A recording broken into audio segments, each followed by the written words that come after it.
I wanted to make a video on this game for years, and it's dawned on me to talk about this game, and now I feel like it would be the time to do so. I don't think it's a perfect game, but I do think it is still worth coming back to. It's one of a kind of its own flagship, and after this, there's been a lot of divisive releases.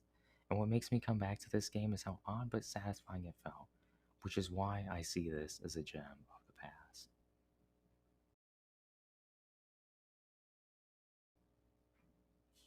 This game delivers its atmosphere in both a visual and in a general sense, since the music is good. It's amazing when it comes to vibes. The way the Caribbean feels is alive, with sharks, people, cities, forts, and jungles, to name a few.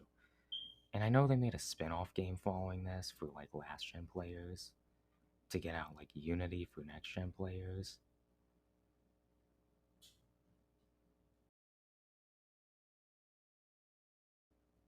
While the combat is basic, the naval aspects are amazing. You get to raid ships, blow them up by hitting weak spots, and you can upgrade and sail with she shanties. You can move from ship to ship, and that is probably the best quality of this naval combat system. And you basically get every mechanic gameplay wise, like rope darts, berserk darts, knives and swords, pistols as well.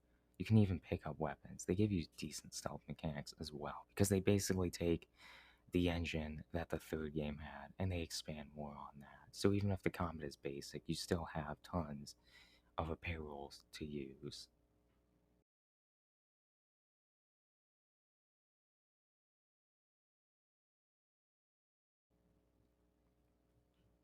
The open world is actually pretty good, especially compared to the more recent ones, with how overly large they are.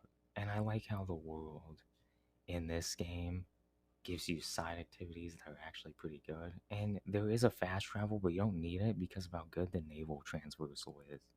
There's no bumps or inconsistencies with the naval aspects, or at least any predictable ones.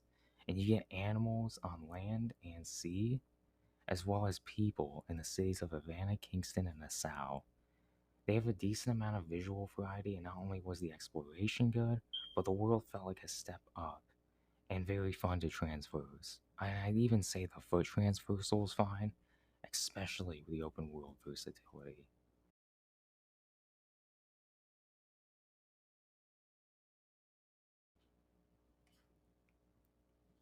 The story follows a drunk pirate named Edward Kenway, and you end up following a shipwreck on an island where you find a random guy who's an assassin, and you kill him to save this other guy. And then you meet with him, and you grow with him, and you meet a bunch of other characters along the way, especially Adewale. The characters in this game feel so well written that it's easy to get attached to them. And how could I forget about the ending, which was a great way to cap things off? If I had to list a negative, I'd have to mention the modern day segments. They kind of feel borderline immersion breaking since you're walking in an office.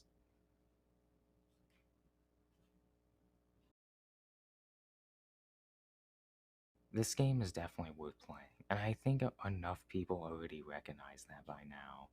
Even though the tailing sections are very annoying, there's a lot to take from this game because it's one of the best pirate games. While it isn't perfect, the naval combat, visuals, soundtrack, characters, activities, and open world is why Black Flag holds up. But I am curious about Rogue.